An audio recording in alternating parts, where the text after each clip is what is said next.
The desert air shimmered with heat, rising from the cracked earth in waves that distorted the targets set out far across the barren expanse. Dust clung to boots and settled in the folds of gear as the operators gathered near the firing line, their chatter low but laced with laughter. They had seen plenty of rookies come and go, each one eager to prove something, but this one was different. She was young, too young in their eyes, and slender enough that the rifle case she carried looked almost comical on her shoulder. A few of the men exchanged glances, smirking behind mirrored sunglasses as she set the case down with a soft thud. She knelt, unfastening the latches one by one. Inside gleamed a weapon most of them had only ever read about, a custom-built precision rifle with a scope long enough to catch the light like a blade. The contrast was sharp, the weapon radiated menace. And yet her hands moved over it with a calm familiarity, each motion deliberate, confident, as though the rifle was an extension of her. The men watching weren't impressed yet. To them, she was just a kid with expensive gear. "Careful, sweetheart." One of the older operators chuckled, his voice hoarse from years of sand and smoke. "That scope's bigger than you are. Might knock you right over." A ripple of laughter passed through the group. She didn't look up. She adjusted the bipod, checked the leveling bubble, slid around into the chamber with a satisfying click. Her silence was louder than any comeback. Standing a few paces away, a grizzled seal with scars tracing his jaw crossed his arms. He didn't join the laughter, but his eyes carried the same skepticism. He'd seen rookies choke at half the distance they were about to attempt. Still, he watched closely as she settled into prone position, cheek resting against the stock, her breathing steady. There was no tremor in her hands, no wasted motion. The crowd's amusement began to waver, curiosity seeping in. The desert was quiet except for the creak of gear and the distant hum of wind. She exhaled slowly, her face impassive, her focus absolute. Whatever doubts the others had, she wasn't carrying them. The grizzled CL's boots scraped against the gravel as he shifted his stance, his gaze fixed on the horizon where the heat shimmered like molten glass.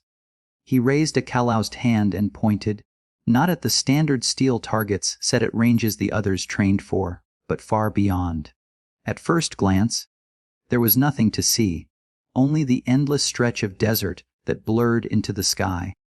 But with a practiced eye, the faint outline of a square plate revealed itself, a glint of dull gray metal breaking the monotony nearly 2.5 miles away. 4,100 meters, he said, his tone flat but heavy with challenge. Nobody's touched it. Not once. His words hung in the air like a verdict. The group chuckled, some openly, some under their breath. It wasn't that they doubted the target existed. They all knew it did. It was that the distance itself mocked the shooter.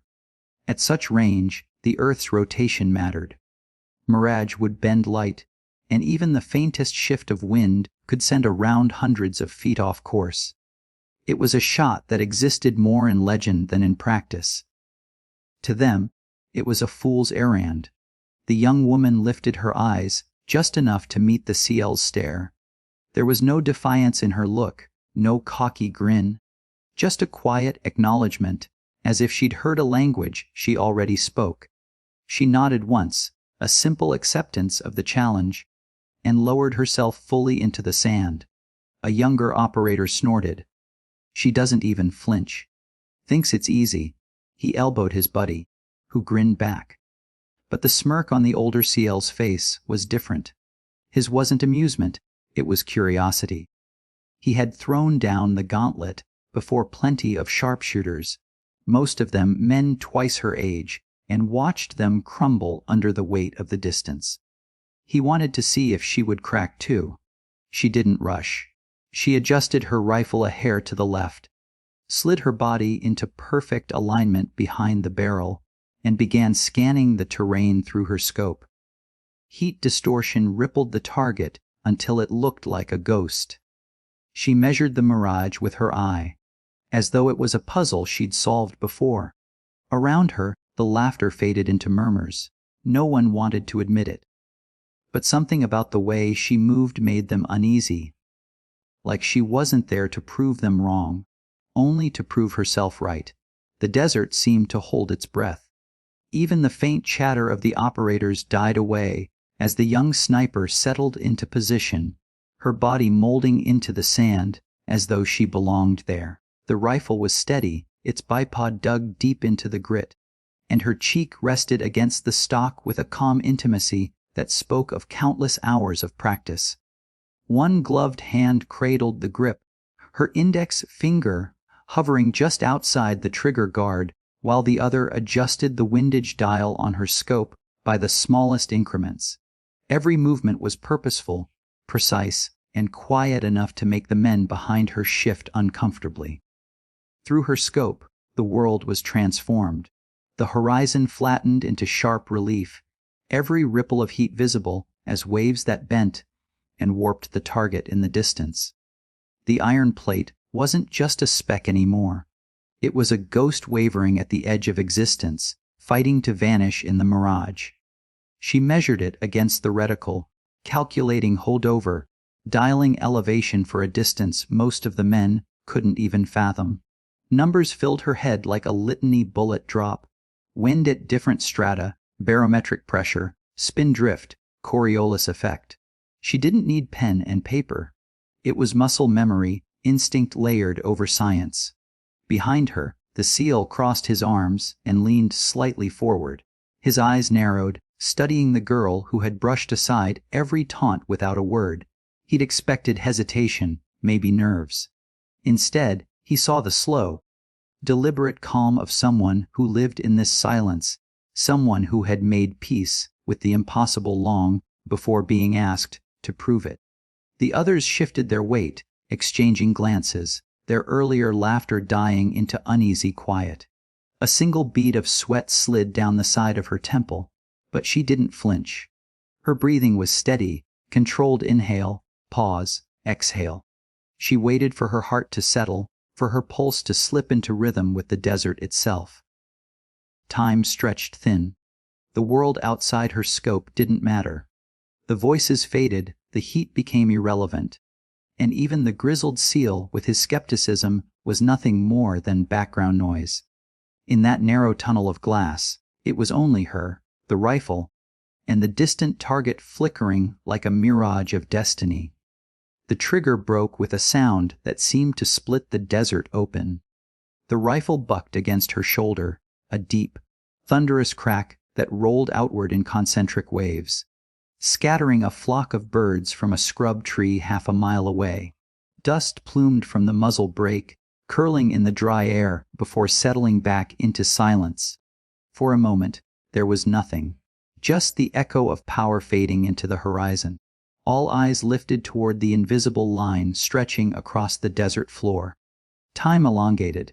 At such distance, a bullet was not instant death, not immediate certainty.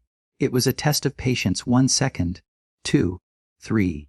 Each tick of the clock felt like an eternity. The younger operators smirked, expecting the silence to prove her wrong. The heat wavered, distorting everything into a dance of false images. 4 seconds. The CL's eyes narrowed. He wasn't smirking anymore.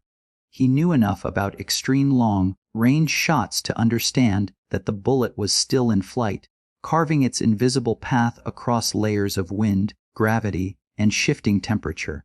He'd made long shots before, legendary ones, but even he had never attempted this distance. Somewhere deep inside, he wanted her to fail, if only so the laws of physics stayed as unyielding as he remembered them. 5 seconds. A hush hung over the group, heavy as the desert sun.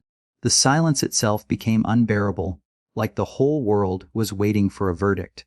Then it came, a faint metallic clang, distant and almost fragile, yet unmistakable.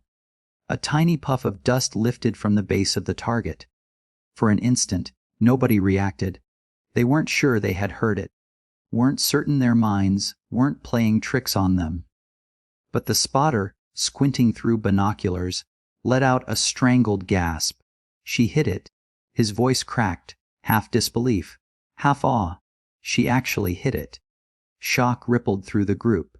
Smirks vanished, replaced by wide-eyed stares. A couple of men shook their heads, muttering curses under their breath, as if refusing to believe what their ears and eyes confirmed.